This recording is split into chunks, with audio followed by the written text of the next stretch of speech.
Muy buenas tardes, estimados docentes de la UGEL 04. Para mí es un gusto poder acompañarlos esta tarde con esta ponencia sobre estrategias didácticas para desarrollar la competencia resuelve problemas de cantidad. Quien les habla, pues es una profesora de matemática con muchos años de experiencia y encantada de poder compartir todo lo trabajado hasta el momento. Quería iniciar esta videoconferencia presentando esta historieta de Mafalda que titulé como Expectativa versus Realidad.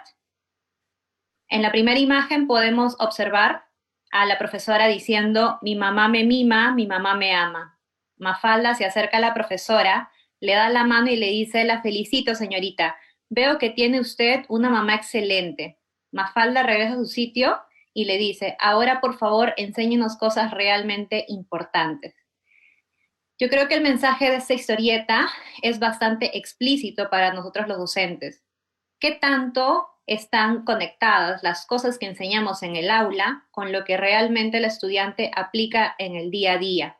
¿No? Seguimos enseñando bajo un enfoque bastante mecánico, memorístico, o estamos buscando promover aprendizajes significativos, aprendizajes que realmente sean útiles y les sirvan a los estudiantes para defenderse una vez que terminen el colegio y resolver diferentes situaciones de la vida diaria.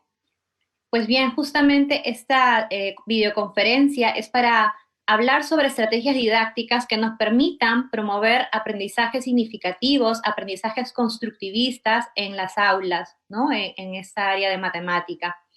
Si bien hay muchas definiciones de estrategias didácticas, la que yo estoy presentando acá es de Díaz, ¿no? El autor Díaz, que la define como procedimientos y recursos que utiliza el docente para promover aprendizajes significativos, facilitando intencionalmente un procesamiento del contenido nuevo de manera más profunda y consciente.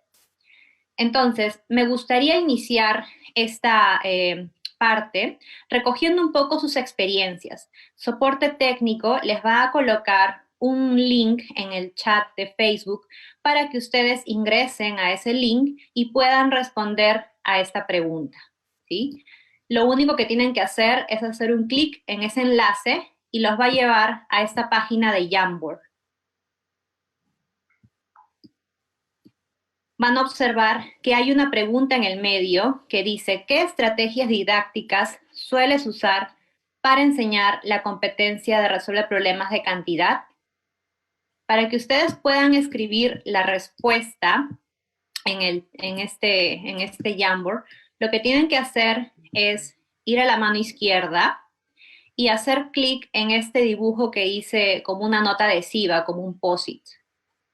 Hacen clic ahí y les va a aparecer una ventanita de nota adhesiva. Ahí ustedes pueden escribir su respuesta. Voy a hacer un ejemplo, escribo mi respuesta. Si desean, pueden, por ejemplo, cambiar el color del post-it si así lo desean. Y luego le dan clic en guardar.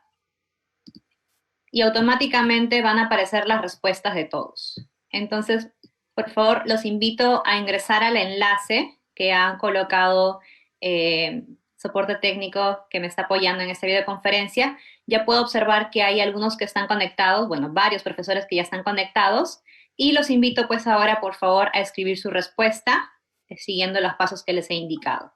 ¿Ok?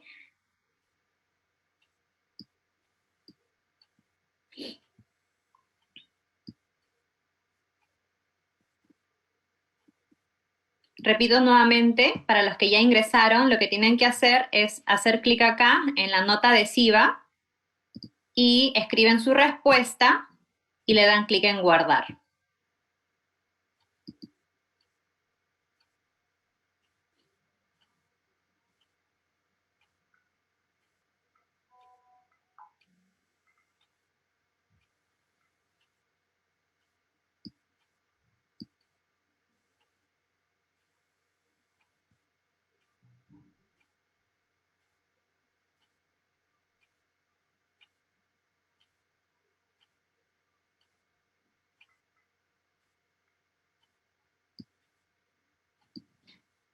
Nuevamente vuelvo a explicar si es que de repente no les quedó claro.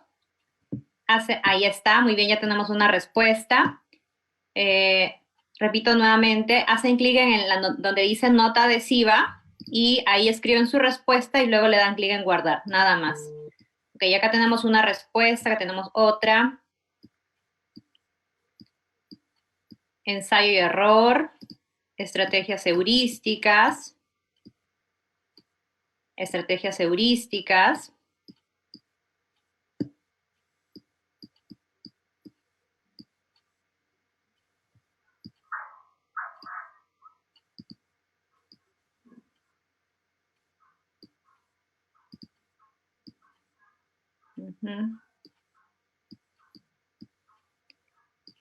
Casuística, gráficos, análisis,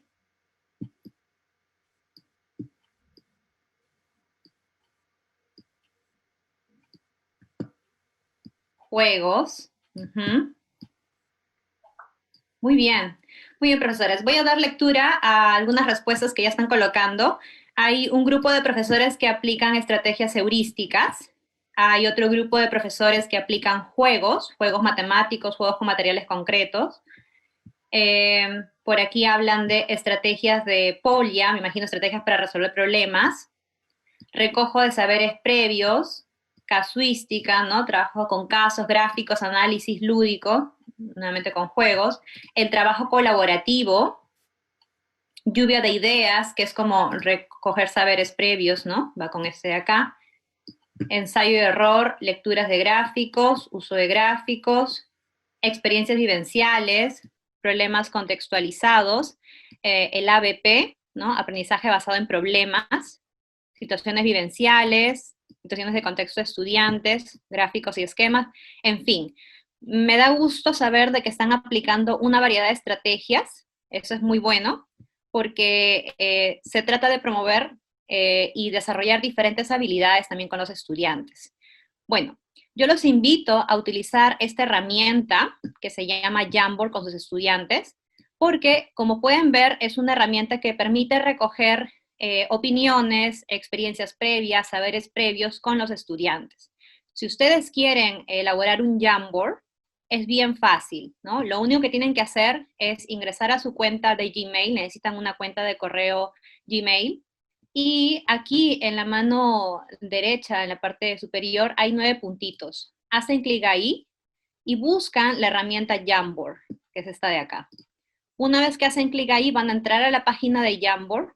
Aquí, por ejemplo, están los Jamboards que yo he utilizado, que he desarrollado, tanto como profesora como participante de algún taller. Y si ustedes quieren crear uno nuevo, lo que tienen que hacer es hacer clic acá, en el botón de más, donde dice Nuevo Jam, y van a ingresar a la página de Jamboard. Pueden cambiar el título, ponerle un título apropiado para el tema que van a abordar. Y aquí en la mano izquierda tienen las herramientas que pueden usar. Pueden usar la herramienta bolígrafo, pueden usar la herramienta borrador, ¿no? Pueden añadir notas adhesivas como bien lo han hecho ahora. Pueden insertar también imágenes, insertar imágenes desde su computadora o insertar imágenes de internet. Y tienen la opción de puntero láser también. Lo importante es que una vez que ya tengo mi Jamboard listo, tengo que compartir el enlace, el link lo tengo que compartir con los estudiantes, para eso revisen que el enlace esté abierto para el público y que tenga la opción de editar, ¿no? Que ellos puedan editar. Y ya está. Una vez que yo comparto el enlace con los estudiantes, automáticamente esa es una pizarra virtual, es decir, los estudiantes pueden trabajar en ella y ustedes van a ver en tiempo real las respuestas de los estudiantes, ¿no? Entonces, los invito a poder usar esta herramienta en sus clases de matemática. Muy bien, entonces, antes de empezar con las estrategias, es importante recordar el enfoque de área que estamos trabajando, ¿no? Recordemos que estamos pasando de un currículo en base a contenidos a un currículum por competencias. Y creo que ahí está en el gráfico claro los dos modelos, ¿sí? El modelo 1 es un modelo enfocado en el discurso del profesor, en donde, según el gráfico, hay más información que formación, ¿sí? Y esto, por ejemplo, tiene que ver con muchas experiencias que nosotros hemos vivido. Yo, por ejemplo, cuando estaba en el colegio, eh, he aprendido de una forma bastante mecánica, memorística, en donde el profesor hablaba durante toda la clase y lo que yo tenía que hacer era memorizar todo lo que decía y colocar eso en el examen para obtener una buena nota.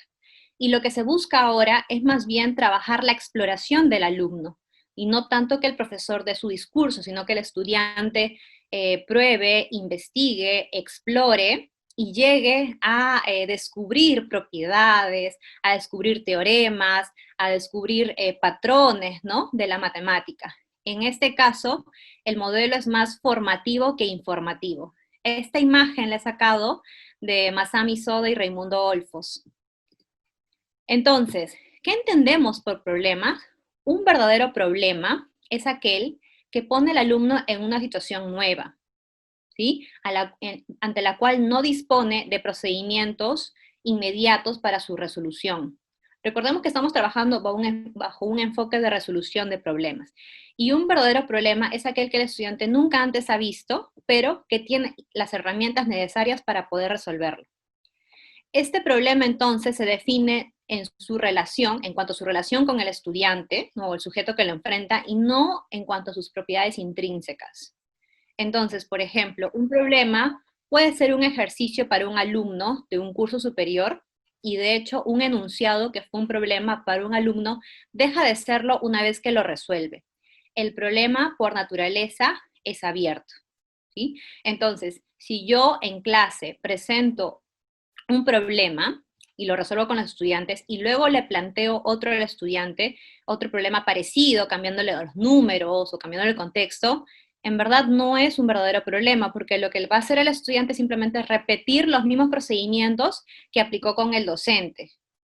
Entonces la idea es plantearle al estudiante problemas o situaciones totalmente nuevas, en donde el estudiante no sepa qué hacer, pero puede explorar o tiene ya las herramientas y recursos para poder desenvolverse.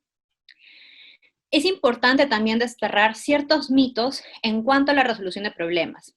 El primero es pensar, y eso lo hablo en general en los estudiantes, ¿no? Pensar de que existe una única forma de solución. A veces los estudiantes piensan que solamente hay un solo método de solución para un problema, y eso pasa porque a veces los docentes cometemos el error de exigirle al estudiante que use el método que le hemos enseñado nosotros, cuando en verdad sabemos que hay muchas formas de resolver un problema. El segundo mito es pensar que todos los problemas tienen una única respuesta, ¿no? A veces los estudiantes piensan eso y es porque de repente planteamos en las aulas, en las clases, problemas con una única solución. Pero en verdad, o sea, en la vida real eso no pasa o no es así. Entonces a veces hay problemas que pueden no tener solución, que pueden haber dos o tres respuestas y la elección va a depender de los requerimientos, los requisitos o diferentes alternativas.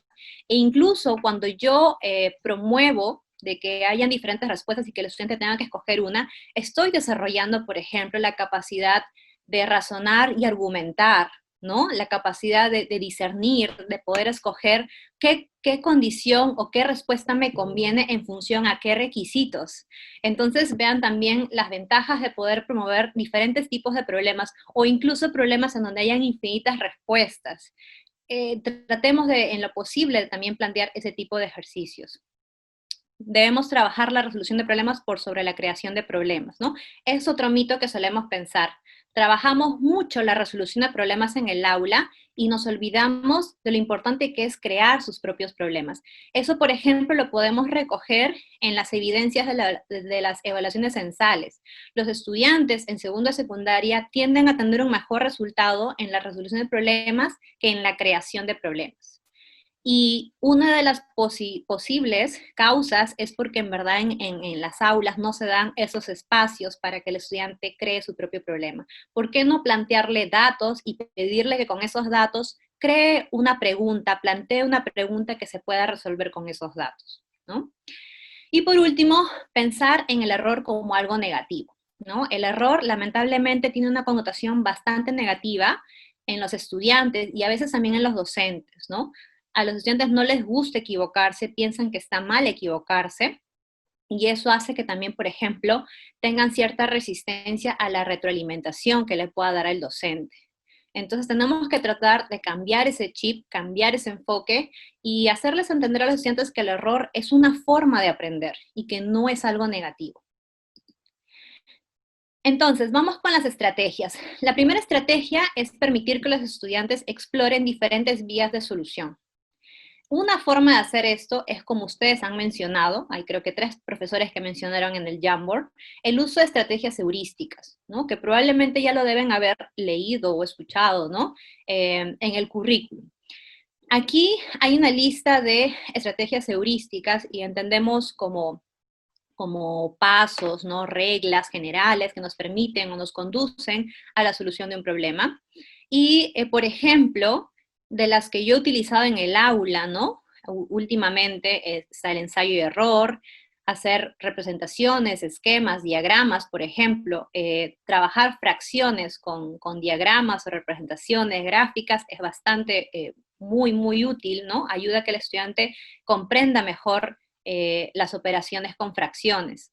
Buscar un patrón, hacer una tabla, empezar el problema desde el final, ¿no? Si es que tengo la respuesta. En fin, digamos que esas son las que yo he venido usando específicamente en esta competencia de cantidad, pero no son las únicas. O sea, por ejemplo, tenemos buscar un patrón, particularizar, generalizar, también podrían ser aplicadas, por ejemplo, con la competencia de regularidad. Y también otro tema importante es no ver las 4 competencias por separado, sino también buscar integrarlas, ¿no? Cómo ver esa conexión entre la competencia de cantidad y la de regularidad. Entonces, estuvimos trabajando las primeras semanas de clase el cómo promover la resolución de problemas mediante estrategias heurísticas en mi colegio, y aquí les presento un ejemplo, ¿no? Dice, como parte del curso de educación física, los estudiantes de primera y secundaria deben seleccionar un deporte a puerta cerrada y uno al aire libre de la lista dada. ¿Cuántas combinaciones posibles de deportes hay para elegir? Bueno, yo les comento, yo trabajo en un colegio que es bilingüe, entonces todos los materiales, las clases, las fichas, evaluaciones son en inglés, pero no se preocupen, yo les voy a traducir, si es que por ahí ven el inglés, yo lo voy a explicar en español. Bueno, se les presentó esa tabla en donde hay 3 deportes en la columna izquierda que son deportes a puerta cerrada y en la mano derecha hay 4 deportes, digamos, al aire libre. Y en este problema se les pide a los estudiantes que piensen en mínimo 2 formas de resolución. Aquí les voy a presentar una respuesta de uno de los estudiantes. El primer método que usó fue la multiplicación, la operación de la multiplicación, puso 3 por 4, 12, entonces hay 12 combinaciones posibles. El segundo método que usó, como pueden observar en la imagen, es un esquema. Si bien el estudiante puso el nombre de ensayo y error, en verdad no habría que penalizar porque en nuestro interés no es que sepan los nombres de las estrategias heurísticas, sino que realmente sepan emplearlas. Entonces, si bien se equivocó en el nombre porque eso no es ensayo y error, utilizó una estrategia apropiada que es el hacer esquemas, ¿no? En donde colocó cada deporte de la columna izquierda y relacionándolo con los 4 deportes de la columna derecha, en total contabilizó 12 opciones diferentes. Entonces, al exigirle al estudiante que piense en mínimo 2 formas de solución, ya estoy tratando de que piense de diversas maneras, ¿no? Y ahí estoy, por ejemplo, tratando de desarrollar el pensamiento divergente, ¿no? Abrir un poco la mente a explorar otras formas de solución y no pensar en una única forma. Otra estrategia es realizar plenarias para compartir resultados. Es importante exigir a los estudiantes que piensen en diferentes formas de solución, pero es más rico aún tratar de pedirles que compartan estas respuestas, ¿no? El trabajar plenarias en el salón permite que el estudiante se nutra de otros compañeros y pueda darse cuenta que existen otras formas de pensar, otras formas de razonar y que también son válidas. Entonces, ahí también hay otro mito que se puede romper, que los estudiantes piensan que solamente aprenden del docente y no se dan cuenta que también pueden aprender de sus compañeros. Entonces, si bien ahora estamos trabajando mediante una educación virtual, ¿no? Eso no significa que no se pueda trabajar el compartir respuestas. Una forma de hacerlo es, por ejemplo, con Flipgrid. Esta página web les permite elaborar videos, tanto ustedes como docentes como a los estudiantes. Aquí, por ejemplo, les voy a mostrar.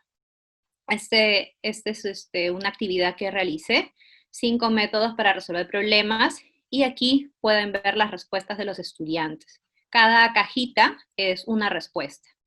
¿Cómo hago para trabajar con Flipgrid? Lo único que tienen que hacer es entrar a la página de Flipgrid, crear su cuenta como docente, y luego pueden incluso vincular esta página web con su Google Classroom. Si es que tienen un aula virtual, lo pueden vincular. Automáticamente el grupo que tengan en Google Classroom va a poder trabajar en este Flipgrid, y eso es un espacio cerrado y seguro en donde tanto estudiantes como docentes pueden compartir videos y pueden compartir ideas, que es básicamente la idea, el fin de esta herramienta, ¿no? Ustedes como docentes pueden observar los videos de sus estudiantes y además darles retroalimentación. Entonces, los estudiantes lo que hacen es subir su video. Ustedes pueden editar el tiempo que deseen, puede ser de 1, 3, 5, 10 minutos de video, y ellos pueden filmarse a sí mismos, o pueden, por ejemplo, filmar su computadora, lo que están haciendo, el PowerPoint, el documento de Word, el Google Docs, lo que estén trabajando. Es en verdad bastante útil, y ustedes tienen la opción de escoger si pueden poner los videos de manera pública o privada, ¿no? Si es una actividad de clase, pues no habría problema de hacerlo de manera pública para que todos vean sus videos. Por ejemplo, acá vemos de que el video que hizo esta alumna tiene 17 vistas, y así, ¿no? Cada video tiene una cantidad de vistas. Pero si es una evaluación, en una evaluación, por ejemplo, sí, no dejaría la opción para que esté tan abierto, sino más bien en privado, para que solamente el docente pueda ver los videos. Aquí les voy a enseñar un video que una estudiante elaboró. Esta fue una evaluación que hicimos, ya para cerrar la parte de resolución de problemas. Y esta alumna lo que hace es explicar el método de solución. Esta evaluación consistió en, les presentamos 5 problemas. El estudiante tenía que escoger un problema y resolverlo de diferentes formas posibles, ¿no? Explicando el método. Entonces, les voy a poner solamente un pedacito del video. Hi, my name is Maitelia, and this is my summative assessment. The problem that I choose say like this. Tui, the tallest, is taller than Miguel, the latest. No. So I will start with the principal facts that give me these problems, and is that Tui is the tallest, Miguel that lightest. Entonces, como pueden observar, la estudiante lo que hace es explicar el problema que escogió y luego explicar el método de solución que utilizó, que en este caso es una tabla que ella misma elaboró y empieza a resolver. Entonces, no solamente estoy trabajando la resolución de problemas, sino también estoy desarrollando la competencia de comunicar, expresar ideas, ¿no? De manera oral. Entonces, nuevamente los invito también a explorar esta herramienta y utilizarla en sus clases. Otra estrategia que pueden utilizar es situaciones problemáticas relacionadas al contexto, ¿no? Por ejemplo, ¿cómo introducimos el tema de fracciones? Yo recuerdo que cuando yo estaba en el colegio, a mí me enseñaron las fracciones así, ¿no? Primero el concepto de fracción, luego los elementos, luego clasificación de fracciones, operaciones con fracciones y problemas con fracciones. Y los problemas siempre tenían que ver con tortas y con pizzas, ¿no? Esos eran los dos contextos más utilizados en el tema de fracciones. Pero ¿por qué no trabajar con situaciones reales, situaciones que realmente pasen en el día a día? Y aquí, por ejemplo, estoy presentando un problema de la evaluación censal de estudiantes del 2015, ¿no? Me gusta mucho porque estos problemas son bastante reales. Dice, observa los envases en los que una fábrica comercializa la leche. Hay un envase de 1/4 de litro y otro envase de medio litro. Y dice, se requiere envasar la leche en una nueva caja cuya capacidad sea mayor que la caja pequeña, pero menor que la caja grande. Si bien este problema tiene opción múltiple porque es una evaluación censal y entendemos que para poder corregir 500.000 de pruebas es necesario trabajar con opciones múltiples. En nuestras clases nosotros podemos convertirlos, estos problemas, en problemas abiertos, ¿no? Entonces, ahí, por ejemplo, tenemos una situación de la vida real en donde el estudiante probablemente no sepa qué hacer, es una situación totalmente nueva, pero que podría enfrentarla utilizando o comparando fracciones, ¿no? Estrategia 4, usar material concreto y o gráfico. En el Jamboard, al inicio me parece que solamente una persona habló de esta estrategia. Y es que a veces solemos pensar que usar materiales concretos o gráficos solamente o es exclusivo de inicial y primaria. Y no es así. En verdad, en secundaria también se puede seguir trabajando con material concreto y o gráfico y vas a obtener buenos resultados. Primero porque entendemos que hay diferentes estilos de aprendizaje y no todos los estudiantes son auditivos o visuales. Hay un porcentaje de estudiantes que son kinestésicos y que necesitan aprender con las manos. Entonces, aquí les muestro, por ejemplo, una forma de trabajar fracciones que he estado explorando este año. Vamos a ver el siguiente video.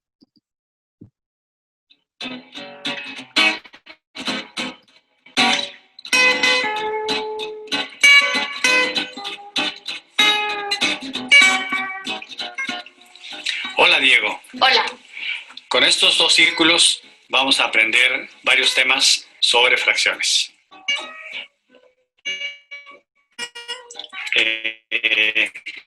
Consideremos que el círculo amarillo es un entero. ¿Qué parte del entero es lo que está ahora en amarillo? Un cuarto. ¿Y ahora? Un quinto. ¿Quién es mayor, un cuarto o un quinto? Un cuarto. ¿Quién es mayor, un cuarto o un sexto? Un cuarto. ¿Quién es mayor, un octavo o un cuarto? Un cuarto. ¿Quién es mayor, un cuarto o un tercio? Un tercio. ¿Quién es mayor, un tercio o un medio? Un medio. ¿Quién es mayor, un tercio o un octavo? Un tercio. Muy bien. Ahora, mentalmente. Diego, ¿quién es mayor, un medio o un quinto? Un medio. ¿Quién es mayor, un tercio o un octavo? Un tercio. ¿Quién es mayor, un quinto o un décimo? Un quinto. Muy bien. Este es un cuarto. Ok. ¿Cuántos cuartos tiene el entero? 4 cuartos. ¿Cuántos quintos tiene el entero? 5 quintos. ¿Cuántos sextos tiene el entero? 6 sextos. ¿Cuántos octavos tiene el entero? 8 octavos. ¿Cuántos décimos tiene el entero? 10 décimos. Muy bien. Si aquí tengo un cuarto, este es un cuarto, ¿cuánto es el resto? 3 cuartos. Si este es un quinto, ¿cuánto es esto? 4 quintos. Si este es un sexto, ¿cuánto es esto? 5 sextos. Si este es un octavo, ¿cuánto es esto? 7 octavos. Si esta parte es un tercio, ¿cuánto es aquí? 2 tercios. Si este es 3 octavos, este es 3 octavos, ¿cuánto es acá? 5 octavos. Perfecto. Si aquí es 2 quintos, este es 2 quintos, ¿cuánto es acá? 3 quintos. Perfecto. Ahora, mentalmente, voy a decir un número menor que un entero y tú me dices cuánto le falta para el entero. Ok. Un tercio, 2 tercios. un cuarto, 3 cuartos. un quinto, 4 quintos. 3 quintos, 2 quintos. 3 octavos. 5 octavos. Muy bien. Ahora tú, Diego, por favor. Por el reverso. Marca en amarillo un cuarto.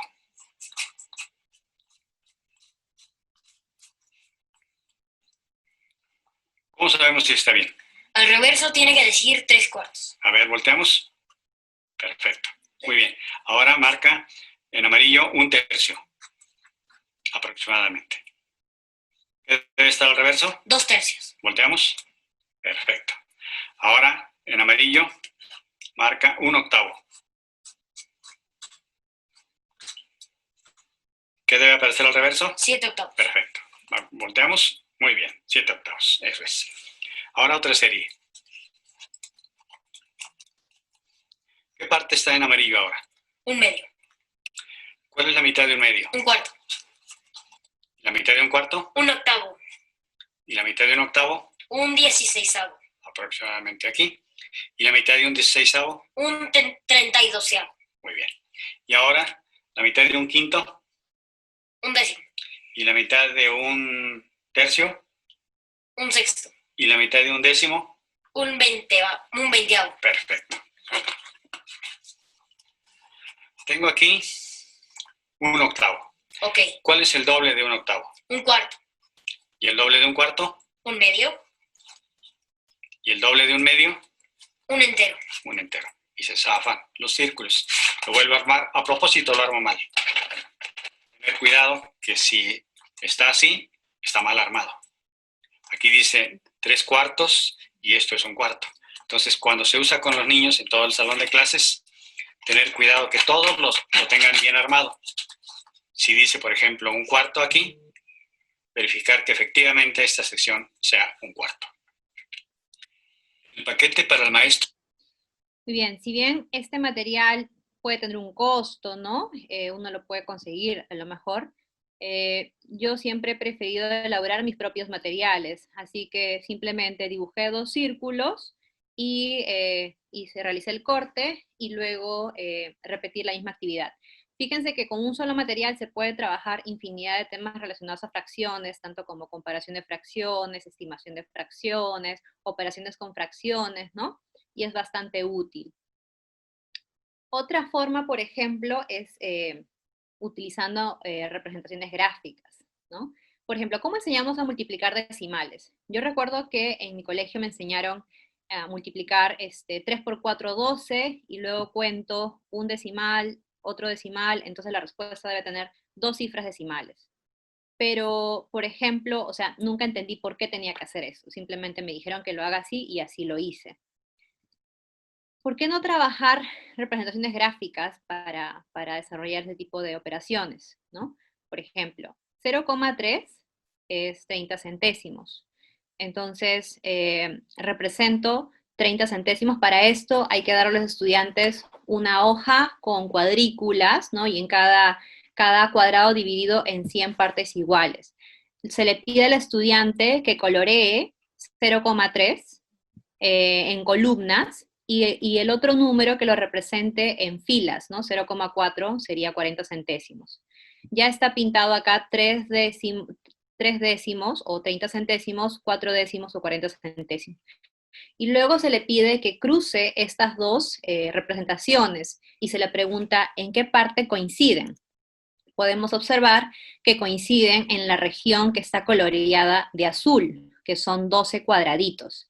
Esos 12 cuadraditos representan 12 centésimos, es decir, 0,12, ¿sí?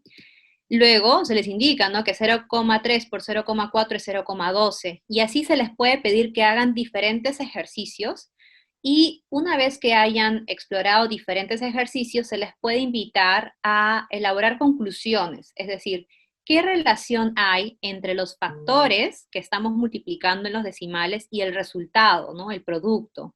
¿Qué operación estoy realizando? ¿Cómo es que, o qué relación hay entre la cantidad de cifras decimales de los factores y el resultado? De tal forma que sea el mismo estudiante que llegue a elaborar sus propias ideas, conclusiones, generalizaciones, y luego en el aula podemos institucionalizar el tema y digamos, de tal forma de cerrar la noción, ¿no?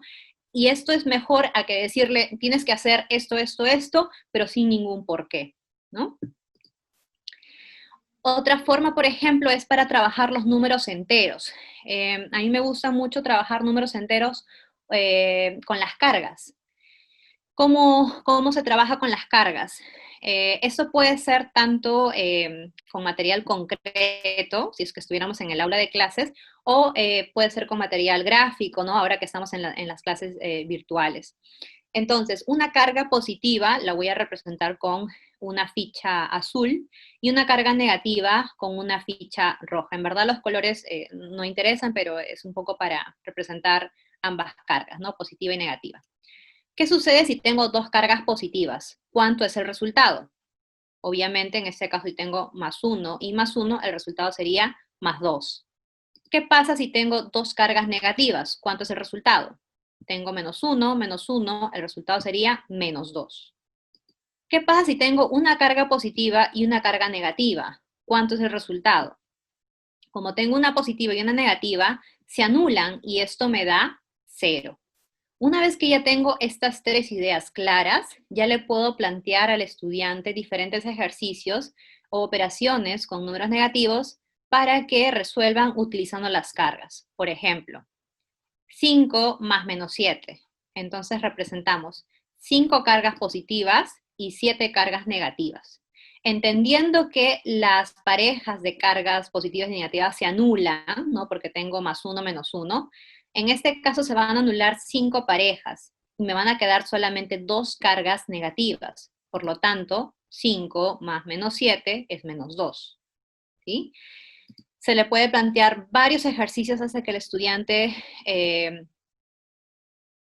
tenga mayor confianza en el uso de este material para resolver las operaciones, ¿no? Tengo menos 2 y más 4.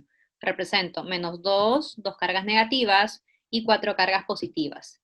Anulamos las dos parejas que están arriba y me van a quedar 2 cargas positivas que sería más 2.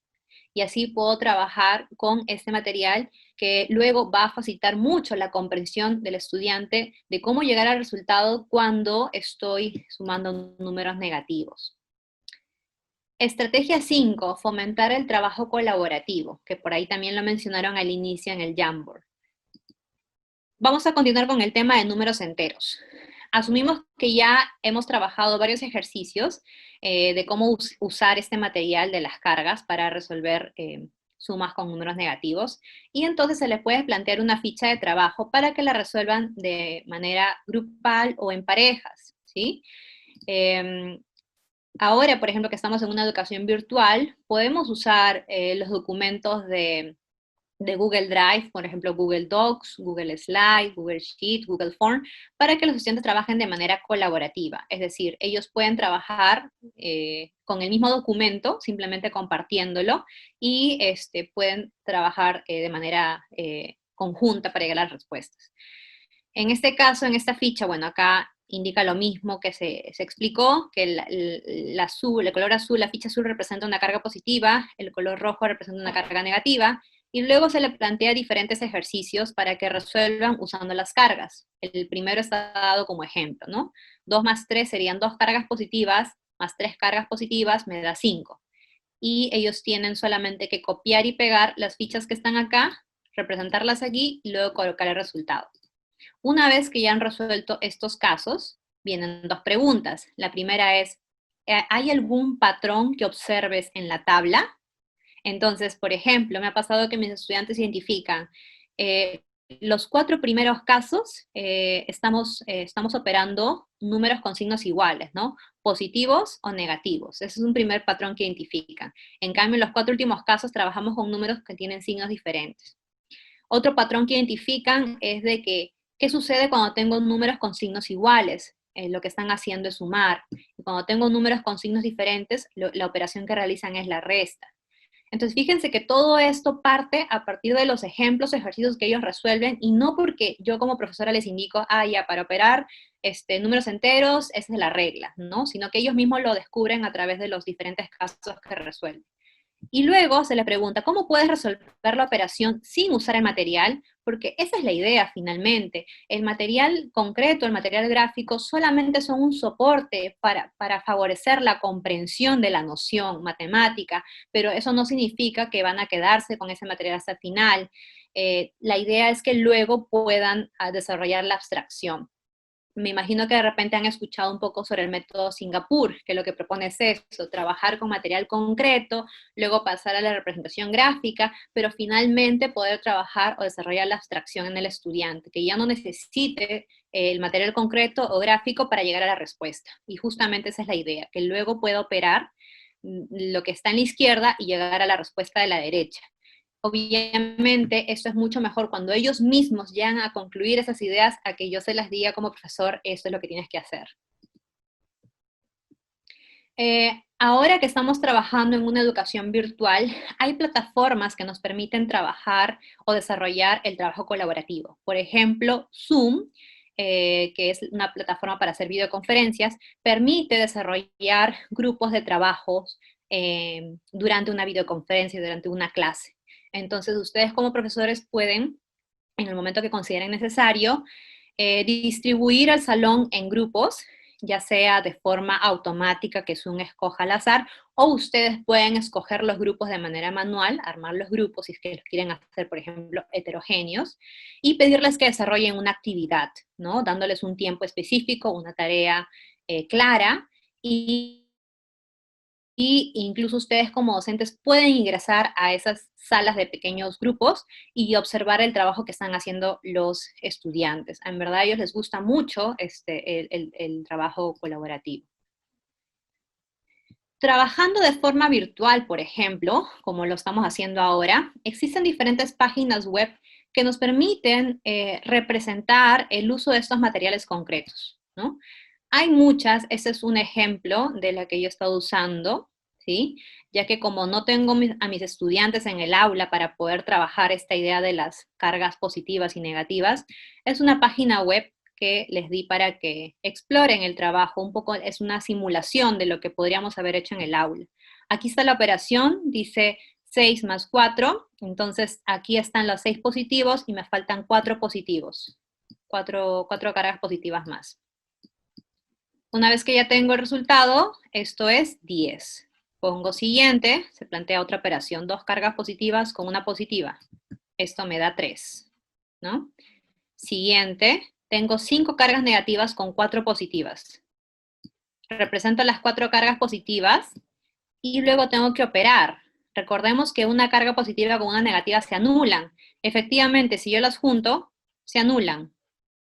Entonces, me va a quedar en este ejercicio solamente una carga negativa, que es el resultado -1. Y así puedo ir trabajando diferentes ejercicios y con esta página web puedo simular un poco lo que podría haber pasado en el aula. Aquí se va viendo el progreso del estudiante y ellos pueden trabajar de manera autónoma o independiente con esta página web. Así como esta, hay muchas, es cuestión de explorar en internet. Bueno, ya estamos llegando a la última estrategia y le voy a pedir a soporte técnico que por favor abra el chat de Facebook para que los docentes puedan escribir sus preguntas y las podamos responder al final de esta videoconferencia. La estrategia número 6 tiene que ver con trabajar el error como fuente de aprendizaje, que era uno de los mitos que teníamos que desterrar, ¿no? Y que conversamos de esto al inicio. Y aquí, por ejemplo, hay que hablar de la retroalimentación, ¿no? ¿Cómo retroalimentamos? Entendemos que retroalimentar a los estudiantes es ayudarlos a avanzar hacia el nivel esperado, ¿sí? Y ajustar la enseñanza a las necesidades identificadas. Una retroalimentación es eficaz cuando el docente observa el trabajo del estudiante, identifica sus errores recurrentes y los aspectos que más atención requieren. Para retroalimentar, tenemos que observar el trabajo del estudiante. No hay otra forma de poder dar una mejor retroalimentación.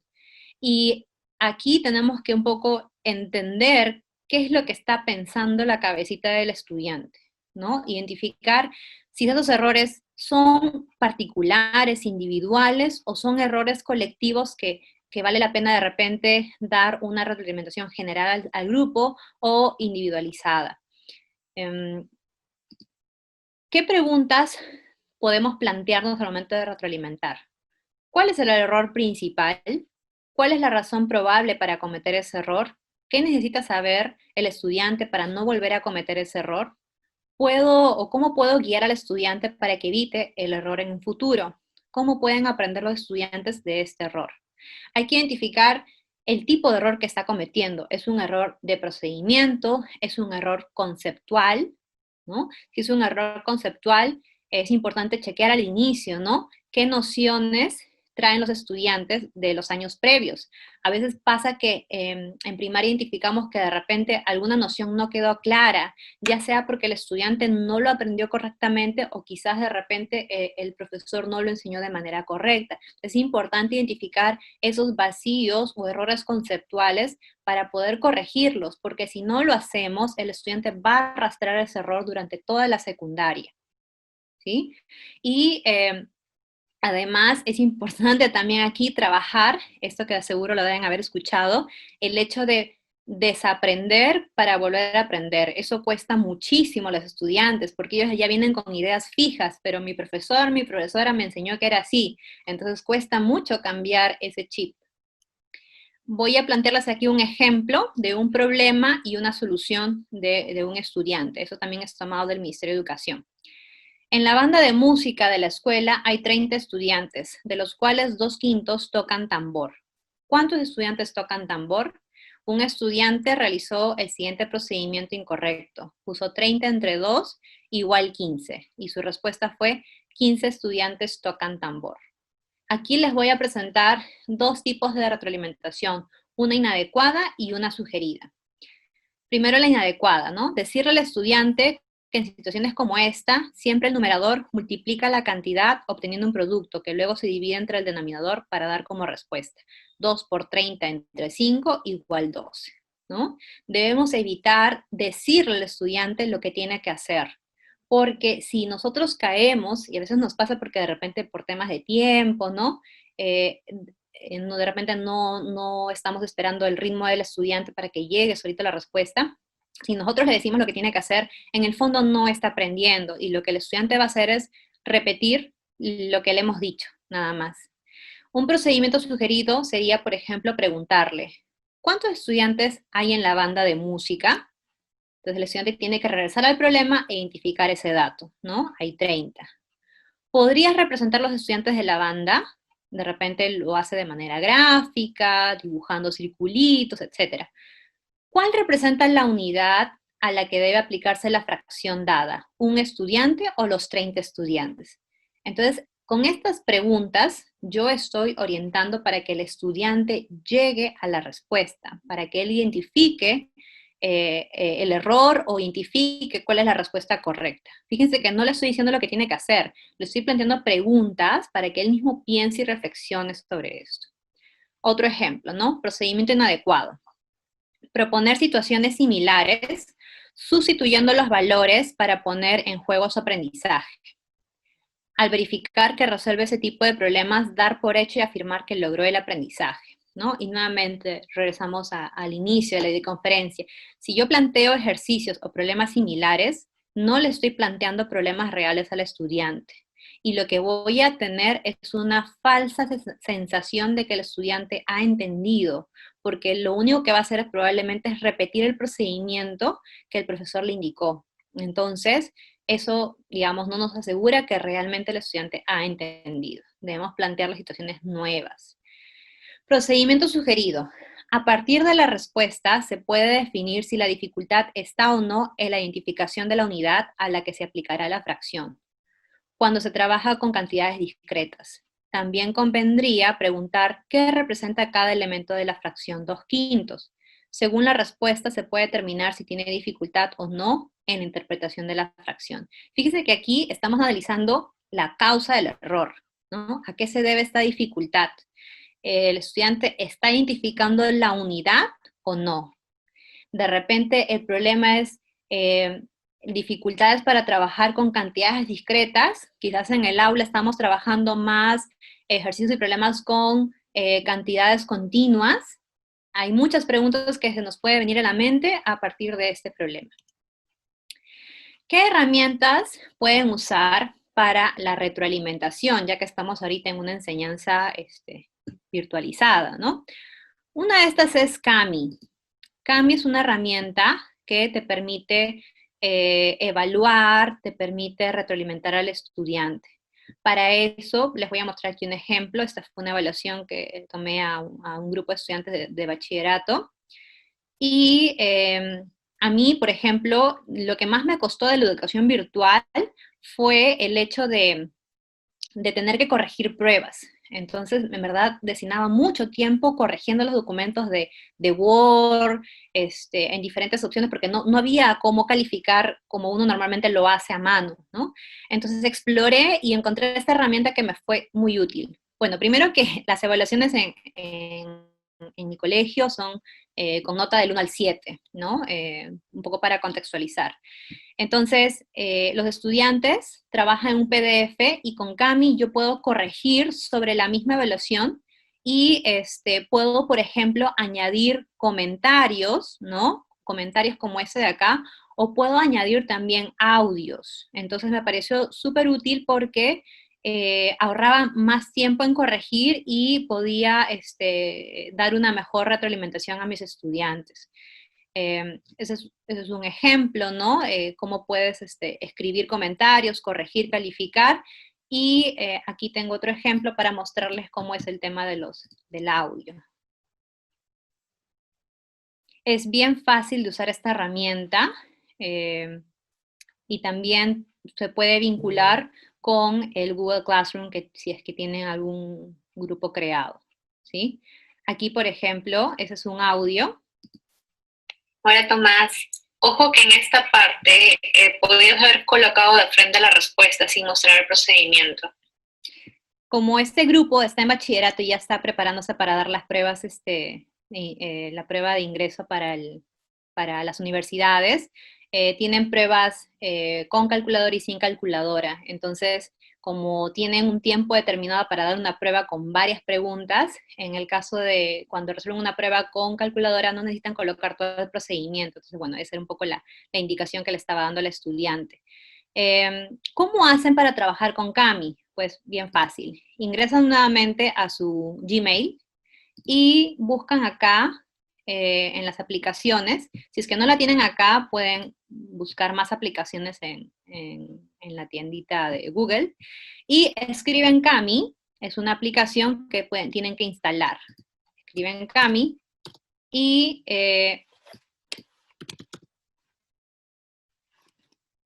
es una aplicación que la instalan en su computadora y una vez que está instalada, le pueden dar uso, ¿sí? ¿Cómo luce esta plataforma Kami? Bueno, como muchas otras páginas web, hay una versión gratuita y hay una versión pagada, ¿no? Por ejemplo, en este caso yo estoy con la versión gratuita y en verdad me ha servido mucho. Lo que haces es, una vez que ya tengas creada tu cuenta como docente, la vinculas con tu Google Classroom y cada vez que tú crees una tarea, te va a dar la opción de usar Kami. Entonces lo que va a hacer es pedirle a los estudiantes que conviertan sus documentos en PDF y tú vas a poder corregir.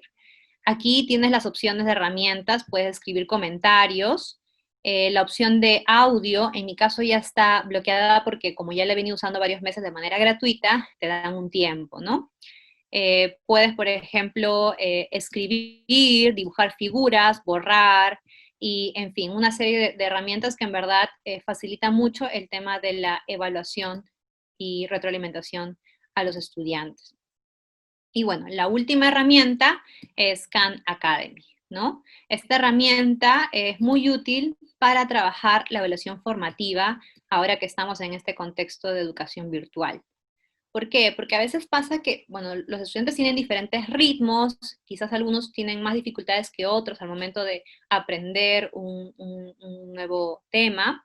Entonces, Khan Academy es una plataforma bastante completa, tiene varios temas de matemática para todos los grados y niveles, y tiene muchas herramientas que pueden ser de gran utilidad para los estudiantes.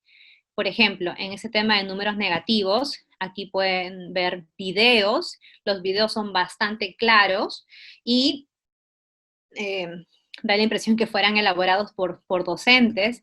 Entonces, si por ejemplo tengo un estudiante que tuvo dificultades en algún tema particular, yo le puedo sugerir, ok, anda a Khan Academy, chequea este video y y también aprender un poco de cómo sumarlos y restarlos. Así que, ¿sí? Bueno. Sí, son videos que fueran como una pizarra en donde un profesor está explicando. Una vez que ha trabajado videos, hay diferentes ejercicios que pueden resolver y también hay una especie de evaluaciones en donde el estudiante pone a prueba si ha comprendido o no el tema, y lo bueno es que recibe un feedback de parte de la plataforma, es decir, si tiene una actividad de 5 o 6 ejercicios, la misma plataforma le va indicando si lo que está haciendo está bien o no. Si el estudiante tiene dificultades, hay un botón que dice ayuda o pistas o pautas, y el estudiante puede ir ahí para solicitar ayuda para enfrentarse al ejercicio, ¿sí? Y luego obtiene el resultado de su desempeño. Entonces, es una plataforma que se podría trabajar como un aliado más para desarrollar el trabajo autónomo, independiente del estudiante fuera de clases. Bueno, aquí algunas referencias de los autores que he mencionado durante esta videoconferencia: Díaz, Isoda, Olfos, algunos documentos de la UMC, ¿no? Como la prueba de la evaluación censal y del Ministerio de Educación. Ahora sí, nos vamos a ir a la ronda de preguntas. Entonces, voy a dar lectura a las preguntas que me van a hacer los especialistas de la UGEL.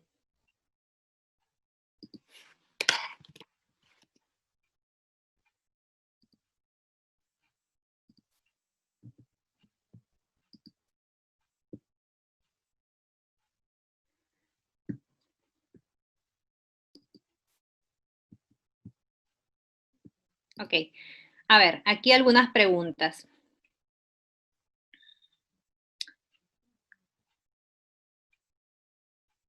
Ok, mencionan de que la mayoría de las actividades se realizan por WhatsApp. Y sí, es cierto, es una realidad que se está viviendo en muchas escuelas nacionales.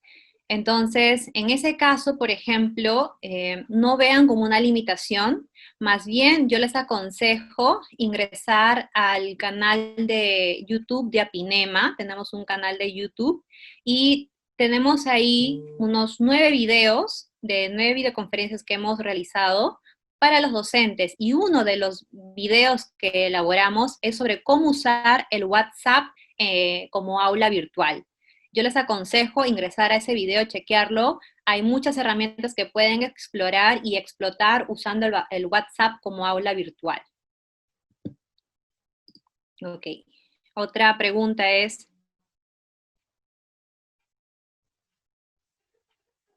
¿qué estrategia se podría trabajar en este contexto? Bueno, fíjense que hemos hablado ahorita de diferentes estrategias que podrían ser aplicables tanto en la enseñanza virtual como en la enseñanza presencial. Mi consejo general, docentes, es de que no veamos una limitación como una limitación a la enseñanza virtual. Yo sé que nos ha costado mucho, y lo digo por experiencia, pero en el fondo ahora que ya ha pasado varios meses, veo que esta situación ha sacado lo mejor de nosotros. Es increíble cómo en pocos meses he aprendido mucho, a diferencia de otros años. He estado usando, explorando herramientas que antes nunca me hubiera imaginado. Entonces, lo que normalmente hago es, cada vez que tengo una duda o no sé hacer algo o quiero hacer algo y no sé cómo hacerlo, yo ingreso a Google y escribo palabras claves y ahí me aparecen las herramientas. También entro mucho a YouTube a ver videos tutoriales de otros docentes o de recursos que han utilizado. Y yo creo que es eso. En general, lo que tenemos que hacer ahora es mucho trabajo de exploración, mucho trabajo de investigación, el de compartir experiencias, porque también es otra forma de aprender entre docentes, elaborar o crear grupos de trabajo, donde podamos compartir recursos, que esa es la idea, ¿no? Compartir experiencias y recursos. Y bueno, la otra pregunta es pues, más que nada es un comentario de que en una institución educativa hay un alto porcentaje de estudiantes sin internet. Sí, esa es una limitación muy grande. Entiendo que si no hay internet, lo único que queda es trabajar la educación a distancia. Entonces, obviamente no se va a poder trabajar no se va a poder trabajar esas herramientas virtuales, pero sí, por ejemplo, pueden hacer uso de los materiales educativos, tipo libros, fichas de trabajo, etcétera, ¿no? O sea, hablamos más que nada ahí de una educación a distancia y no tanto de una educación virtual. Ok, me están pidiendo que les pase el link de la página del canal de YouTube de Apinema, con mucho gusto. Ahorita lo hago. Esta página recién la hemos creado este año y es increíble la gran acogida que hemos tenido. Hemos elaborado 9 videos que son de las 9 videoconferencias que hemos dado de manera gratuita en los últimos meses. Y les comento, les adelanto, que en 1 o 2 meses más vamos a elaborar un nuevo ciclo de videoconferencias específicamente para el área de matemática, porque este primer ciclo que hemos hecho ha sido de manera general para docentes de todas las áreas, pero el segundo ciclo que estamos planificando hacer es específicamente para docentes de matemática, ¿sí? Entonces, dicho esto, voy a la parte final, un poco el cherry, ¿no? A la página de Apinema. Esta asociación está en diferentes redes sociales, nos pueden encontrar en Facebook, ¿no? Como escriben Apinema y pueden darle like a nuestra fanpage. Estamos en Twitter, estamos en Instagram, tenemos nuestra página web y además tenemos nuestro canal de YouTube que se lo acabo de compartir a soporte técnico para que lo pueda colocar en el chat de Facebook. Estimados docentes, muchas gracias por esta oportunidad, por este espacio. Espero que lo que les haya compartido les sea de utilidad y les deseo todo lo mejor en esta educación virtual.